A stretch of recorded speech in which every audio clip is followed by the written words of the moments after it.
Hi, I'm Miss Sarah, and this is At Home Makerspace, where every week I show you how to make fun projects with things you can find at home. This week is part 4 of our Learning to Sew series. Last month, I showed you how to make some simple projects with felt, using the straight stitch and sewing on buttons. This month, I'll be sharing a couple of decorative stitches that you can use with felt. We'll be learning how to do the whip stitch and the blanket stitch. So, let's go ahead and get started.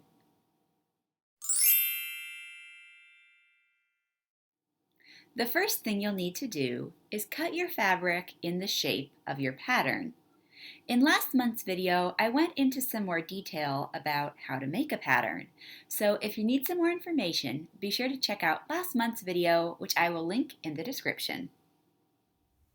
You'll need your patterns to trace, some felt. I recommend these felt sheets, a marker or washable fabric pencil, and scissors. I really recommend using felt in beginning sewing projects because felt is really easy to work with. Unlike a lot of other fabrics that will fray and get these loose edges when you cut them, felt doesn't do that, making it super easy for a beginning sewer to use. We're going to need 2 pieces of felt cut from our pattern. So the easiest way to do this is to fold our fabric in half like this, so it is 2 layers. And you just want to make sure that the pattern will fit over those 2 layers like so. Now I recommend putting your pattern in the corner like I'm doing here. If you put it in the middle, you're going to have a lot of waste around the outsides. But if you put it here, you have all this extra big piece of fabric that you could use later on. All right, so now I'm going to take my marker and trace around my pattern. If you missed any spots, go ahead and just fill those in. Keeping my fabric folded in half, I'm now going to take my scissors and cut around the line I just drew, making sure I'm cutting through both layers of fabric. When I'm all done cutting, I should have 2 identical pieces. And if you notice the marker line on the outside, I'm just going to flip my pieces around so the marker is now hidden on the inside. And once your pattern is cut, it's time to start sewing.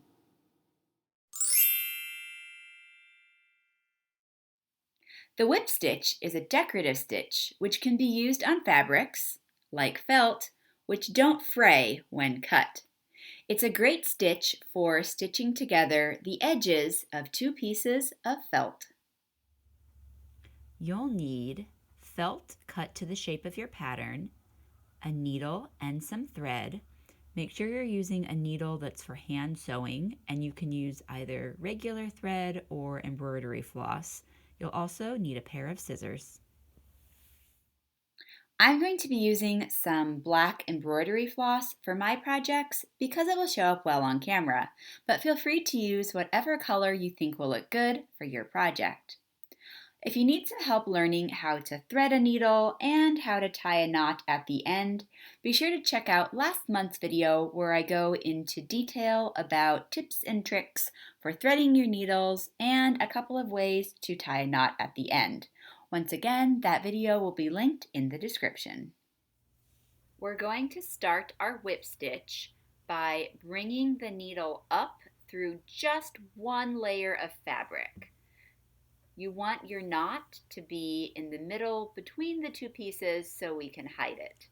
Now to do the whip stitch, bring your thread around to the back side and poke your needle up through both layers of fabric.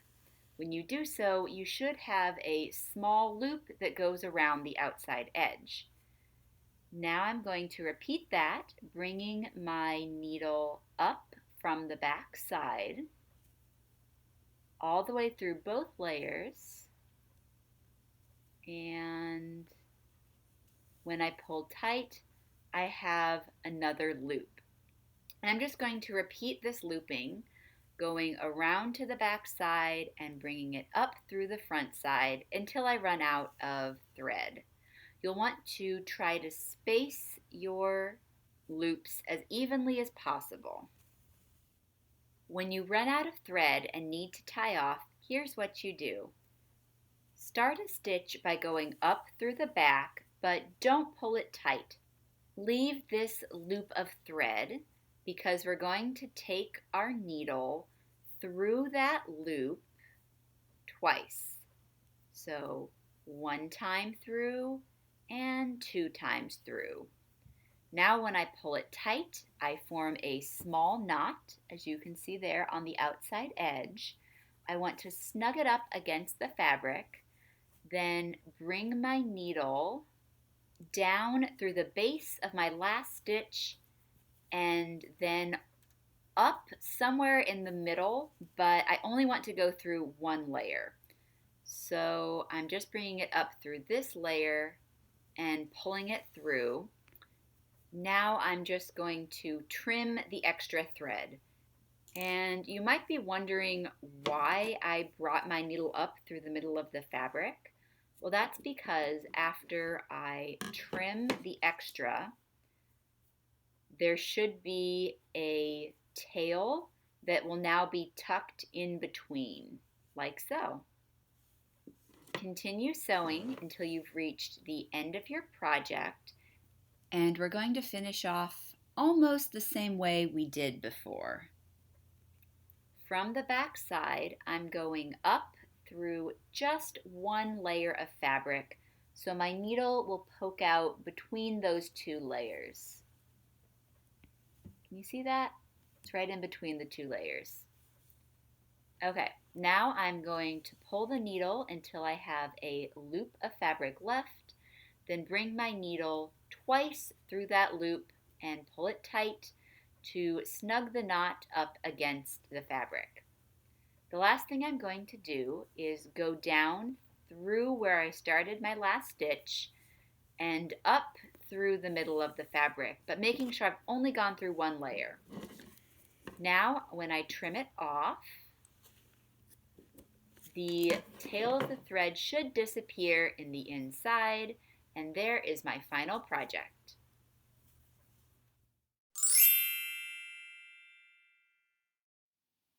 The blanket stitch is another type of decorative stitch that works well on fabrics, like felt, that don't fray on the edges when they're cut. It too can be used to stitch together 2 pieces of felt, and I particularly like it on shapes that have corners. Once again, you'll need your felt cut into your pattern, a needle and thread. Make sure it's a needle for hand sewing, and once again, you can use regular thread or embroidery floss, and you'll need your scissors.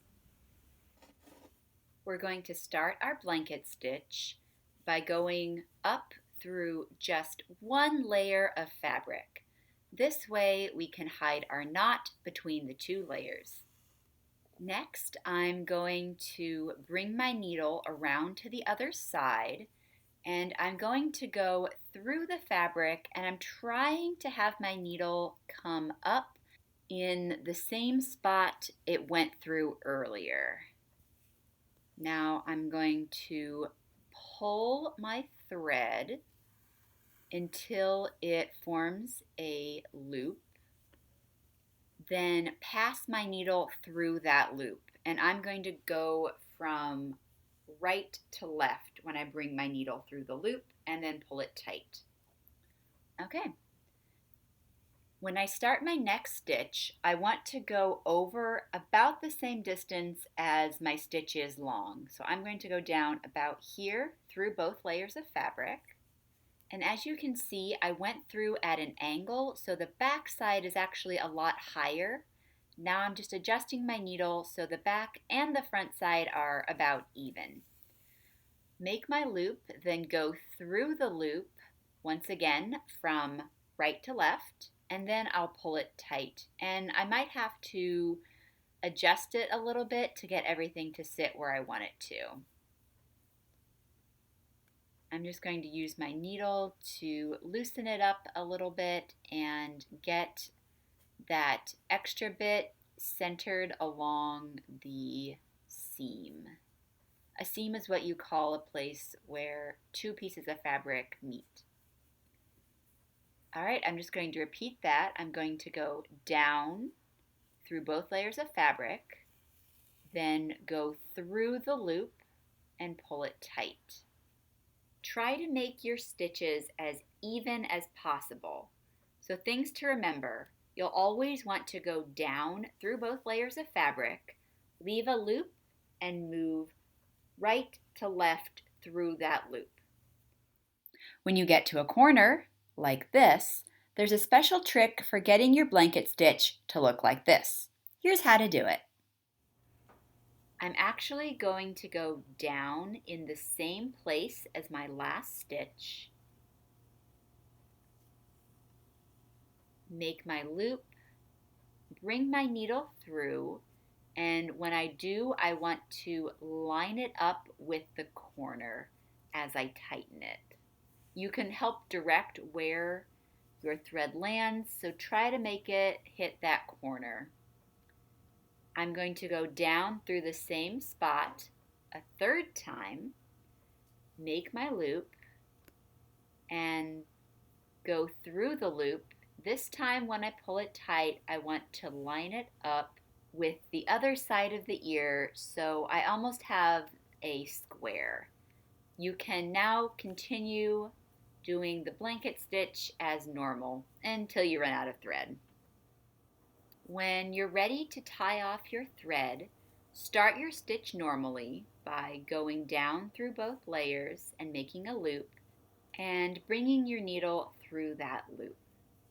Now from the back side, bring your needle up through the bottom of your last stitch so that it comes out between the two layers like this.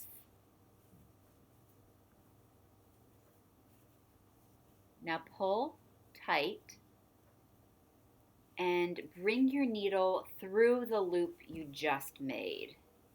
When you pull tight, you'll see we've formed a small knot right here, right there. We're going to trim the extra thread and leave a nice long tail. We're going to need this tail when we start our new thread. So take your new thread, make sure it's knotted at the end, and we're going to go from the middle and bring it down to the back side. This will hide our knot. Then we're going to loop it around and bring it to the front and start our next stitch.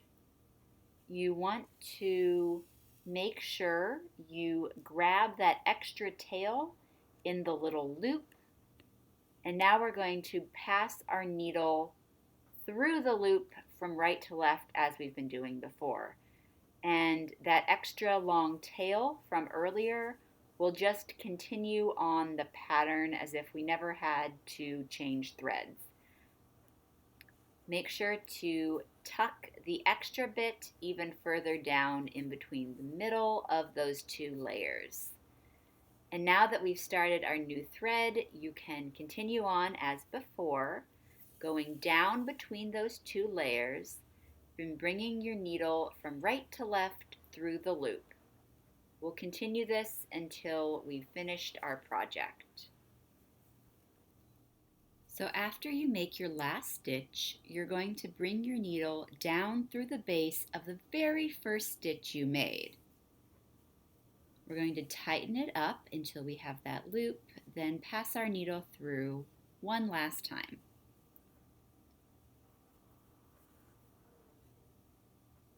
And we did this so that our very last stitch would have that line of thread running across the seam. Now I'm just going to use my needle to straighten everything up. And once it looks good, I'm going to bring my needle through the base of my last stitch and up through the middle, so just one layer. bring my needle through the loop to make a knot and tighten it up. The last thing I'm going to do is make a small little stitch here in the middle and pass my needle once again through the loop to form my final knot. Trim off any extra. And now I'm just going to use my needle to help push all of these extra knots and extra loose ends in between my two layers. And once that's done, I have my final project.